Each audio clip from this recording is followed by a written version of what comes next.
آ رہا ہے کہ ان کے سر کی قیمت مقرر کی ہوئی تھی. یہ ساری چیزیں ریکارڈ پر ہیں مختلف سیاسی جماعتوں کی طرف سے, پاکستان تحریک انصاف کی طرف سے. ارشد شریف صاحب خود بھی اس بات کا کرتے رہے ہیں. لیفٹیننٹ جنرل ریٹائرڈ امجد شعیب صاحب بھی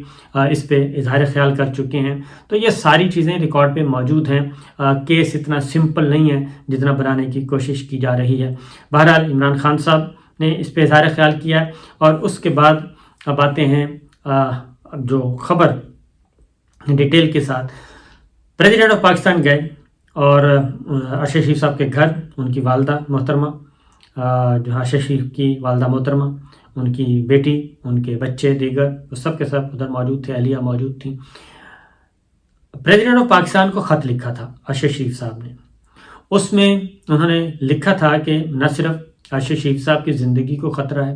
بلکہ انہوں نے سمیع ابراہیم صاحب کا بھی ذکر کیا تھا, اس میں صابر شاکر کا بھی ذکر کیا تھا, میرا بھی, اور ساتھ ہی ساتھ عمران ریاض خان اور دیگر جرنلسٹوں کا ذکر کیا تھا. باقاعدہ طور پر اسے ڈیٹیل کے ساتھ کیا تھا کہ ان کی زندگیوں کو خطرہ ہے. پریزیڈنٹ آف پاکستان نے وہ خط جو ہے وہ بھیج دیا تھا پرائم منسٹر آف پاکستان کو, شہباز شریف صاحب کو, کہ یہ خط موصول ہوا ہے اور یہ کنسرنز ہیں اور ان کو ایڈریس کیا جائے. تو صدر مملکت سے جب آج ان کی والدہ نے, پہلے تو والدہ نے بتایا کہ ارشد شریف صاحب جو ہیں وہ کتنے محنتی تھے اور کتنا زیادہ وہ کتابوں پہ خرچ کرتے تھے, یعنی کہ کتابیں خرید کے لاتے, جو نئی کتاب آتی تھی وہ خریدتے تھے, ہسٹوریکل چیزیں اور ہسٹری خاص طور پہ, پھر پولیٹیکل ایشوز پہ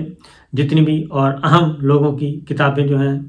فار ایگزامپل پریزیڈنٹ اوباما کی بک. اس طریقے سے ان کی والدہ نے بتایا کہ وہ بہت زیادہ کتابوں کے بہت زیادہ شوقین تھے, بہت محنت کرتے تھے, بہت پڑھتے تھے. پھر انہوں نے یہ بھی کہا کہ ان کی بیٹی نے سوال کیا کہ انہوں نے خط لکھا تھا آپ کو, پریزیڈنٹ آف پاکستان سے سوال کیا ان کی بیٹی نے کہ خط لکھا تھا, اس خط کا کیا ہوا, پھر سیکورٹی کیوں نہیں ان کو پرووائڈ کی گئی, سوال اٹھایا انہوں نے. اس پہ صدر مملکت نے بتایا کہ ایک خط آیا تھا, مجھے بالکل میرے علم میں ہے, اور وہ خط میں نے prime minister of Pakistan Shahbaz Sharif صاحب کو لکھ دیا تھا, فارورڈ کر دیا تھا. یہ ایک اصول ہے کہ پرائم منسٹر جو ہیں چیف ایگزیکٹو ہیں, اور پریزیڈنٹ آف پاکستان کے پاس ایسی کوئی ایگزیکٹو اتھارٹی نہیں ہے, تو وہ پرائم منسٹر نے ہی سب کچھ کرنا تھا. تو اس طریقے سے شہباز شریف صاحب, اور اس کے بعد انہوں نے کہا کہ میری کوئی بات بھی نہیں ہوئی, اور اس خط کے حوالے سے نہ ہی مجھے کوئی یہ بتا دیا گیا کہ اس پہ ہم کر رہے ہیں. لیکن گراؤنڈ ریئلٹی یہ ہے کہ کوئی میچیور سالڈ ایکٹ ایسا ہوا وہ ہمیں نظر نہیں آیا. یہ میں آپ کو بتا رہا ہوں کیونکہ اس کے بعد خاموشی ہو گئی تھی.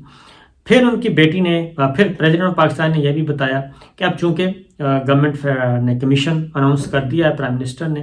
تو اب وہ جوڈیشل کمیشن جو ہے اس کے سامنے بہت ساری چیزیں آ جائیں گی, وہ اب اس بارے میں اپنی رپورٹ دے گا, تو اور بہت سارے سوالوں کے جواب جو ہیں وہ ہمیں کمیشن کے ذریعے ملیں گے. اس پہ ان کی بیٹی نے, ارشد شریف بھائی کی بیٹی نے, ایک بہت ہی اہم مطالبہ کیا, اور وہ مطالبہ یہ تھا کہ ہمیں کسی پر اعتبار نہیں ہے, ہمیں اعتبار ہے صرف جوڈیشری پہ. یہ بہت بڑی ذمہ داری ہے کہ ایک مقتول, ایک شہید کی بیٹی,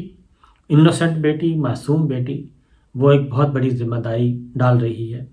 اور وہ اعتماد کا اظہار کر رہی ہے ارشد شریف صاحب کی بیٹی جوڈیشری پہ, عدلیہ پہ, پاکستان کی عدلیہ پہ, کہ جناب ہمیں صرف آپ پہ اعتبار ہے, آپ پہ اعتماد ہے. تو اب عدلیہ کی ذمہ داری ہے. پھر انہوں نے ایک اور مطالبہ کیا ان کی بیٹی نے, انہوں نے کہا کہ ہم پبلک ہیئرنگ چاہتے ہیں, ہم بند کمرے کی تحقیقات نہیں چاہتے, ہم پبلک ہیئرنگ چاہتے ہیں, یعنی کھلی سماعت, عوامی سماعت, جس کو جو چاہے آ کے سنیں, ایسی سماعت چاہتے ہیں, ایسی تحقیقات چاہتے ہیں. جوڈیشل کمیشن بنے تو اس میں سب کو سننے کا موقع ملنا چاہیے اور سننے کی اجازت ہونی چاہیے. پبلک ہیئرنگ اسے ہی کہتے ہیں, اور ظاہر ہے یہ بہت بڑا مطالبہ ہے, کیونکہ بند کمرے کی جو تحقیقات ہیں وہ بند کمرے کی ہی ہوتی ہیں, جو کھلے کمرے کی کھلی سماعت ہوتی ہے پھر وہ کھلی ہوتی ہے, وہ دنیا دیکھ رہی ہوتی ہے. تو یہ چیز ان کی طرف سے آئی ہے. ان کی والدہ نے بھی کہا ہے کہ میرے ساتھ تو جو ہونا تھا وہ ہو گیا, میرا بیٹا وطن پہ قربان ہوا ہے, اپنے اصولوں پہ قربان ہوا ہے, اور لیکن اب انہوں نے کہا کہ اب ذمہ داری ہے کہ یہ واقعہ کسی اور کے ساتھ پیش نہ آئے. تو یہ ایک بہت بڑا ڈیمانڈ آئی ہے، اور دیکھنا یہ ہے کہ اس ڈیمانڈ کو کیسے پورا کیا جاتا ہے اور اس اعتماد پہ ہماری عدلیہ کس انداز سے پوری اترتی ہے، کیونکہ یہ پھر ایک اور بات بھی کی جا رہی ہے، چلیں اس پہ میں نیکسٹ بات کروں گا، کیونکہ وہ ایک الگ ہے جی، کہ یہ TORs کیا ہونے چاہیے، کیسے ہونے چاہیے، اور پھر آگے اس کو کیسے بڑھایا جائے۔ تو یہ ہے جی، اور اب تازہ ترین جو لیٹسٹ آپ کو بتاتا چلوں کہ ان کی جو ڈیڈ باڈی ہے جستخا کی، ارشد شریف صاحب کا ڈیڈ باڈی کہنے کو دل نہیں کرتا، ہنستے بستے گئے تھے کیونکہ، اور دل نہیں کر رہا، لیکن بہرحال جو اللہ تعالیٰ کو منظور، یہ ظلم تو ہوا ہی ہے، اس میں تو کوئی شبہ نہیں ہے۔ تو جستخا کی ان کا جی اسلام آباد ایئرپورٹ پہ پہنچ چکا، اور ان کی اب آخری رسومات ادا کی جائیں گی۔ H11 قبرستان میں ان کی آج تدفین ہے، نماز جنازہ ہوگا پہلے، اور کوشش کی جا رہی ہے 2 جگہ نماز جنازہ ادا کیا جائے۔ تو ہمارے صحابی برادری کافی بڑی تعداد جو ہے وہ ایئرپورٹ میں موجود تھی ڈیڈ باڈی وصول کرنے کے لیے۔ باقی کچھ اور چیزیں ہیں انشاءاللہ وہ پھر نیکسٹ ویڈیو میں بتائیں گے، لیکن یہ جو مطالبات آ رہے ہیں، پھر رانا ثناء اللہ صاحب نے بھی بہت سارے سوالات اٹھائے ہیں۔ میں رانا ثناء اللہ صاحب سے اور باقی سب سے یہی کہوں گا کہ اس کی اب ساری جو چیزیں ہیں وہ جوڈیشل کمیشن کے سامنے رکھی جائیں، تاکہ ایک چیز ریکارڈ پہ آئے، اور پھر حامد میر صاحب کا جو ڈیمانڈ ہے وہ بھی اہم ہے، اور اس پہ بھی جرنلسٹ کمیونٹی کو آگے بڑھنا چاہیے اور اس پہ بات چیت کرنی چاہیے کہ اس پہ انٹرنیشنل انویسٹیگیشن ہونی چاہیے بین الاقوامی سطح کی،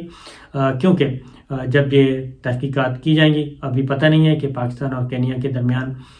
کس نوعیت کے آپس کے تعلقات ہیں اور کیسے معاہدات ہیں، کیونکہ یہ ماضی میں ہو چکا ہے انڈیا کے ساتھ، تو خاص طور پہ جب ایک وہاں پہ دہشت گردی کا واقعہ ہوا تھا تو اس کا الزام پاکستان پہ ڈالنے کی کوشش کی گئی تھی، تو پاکستان سے ایک ٹیم گئی تھی انڈیا، GIT جو ہے اس نے وزٹ کیا تھا، اور وہاں پہ جا کے شواہد دیکھنے کی کوشش کی گئی تھی، لیکن اس سے پہلے کہ وہ آگے جاتے اجمل قصاب سے انہوں نے ملنا تھا، اور اس کو بھی پھانسی دے دی گئی، پھر ایک اور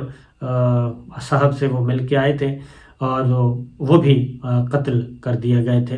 تو اس طرح بھی چیزیں ہوتی ہیں، تو کینیا کے ساتھ کس نوعیت کے ہمارے معاہدے ہیں، کس طرح کے کنونشنز ہیں، وہ دیکھنا پڑے گا،